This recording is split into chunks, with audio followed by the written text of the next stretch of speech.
ધોરાજીમાં પૂર્વ ધારાસભ્ય લલિત વસોયા દ્વારા ભ્રષ્ટાચારના આક્ષેપ કરવામાં આવ્યા છે। એમણે આરોપ લગાવ્યો છે કે આરસીસી રોડ ખુલ્લો મૂકતાની સાથે જ ભ્રષ્ટાચાર દેખાયો છે। ગેલેક્સી ચોકથી જમનાવડ સુધીના રોડમાં ભ્રષ્ટાચાર થયો હોવાના આરોપ લગાવ્યા। સરકારી અધિકારીઓને લલિત વસોયાએ ચેલેન્જ આપી છે કે આરસીસી રોડ ફરીથી બનાવવામાં આવે, રોડ ન બને તો ખોદી નાખવાની ચીમકી આપવામાં આવી છે।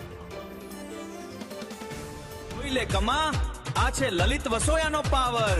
નબળા કામ પર આપ્યું તું અલ્ટિમેટમ, ખોદવો પડ્યો ને રાતોરાત રોડ। આ છે લલિત વસોયાનો પાવર। જોઈ લે કમા, આ છે લલિત વસોયાનો પાવર। લલિત વસોયાનો પાવર, આ છે લલિત વસોયાનો પાવર। કમા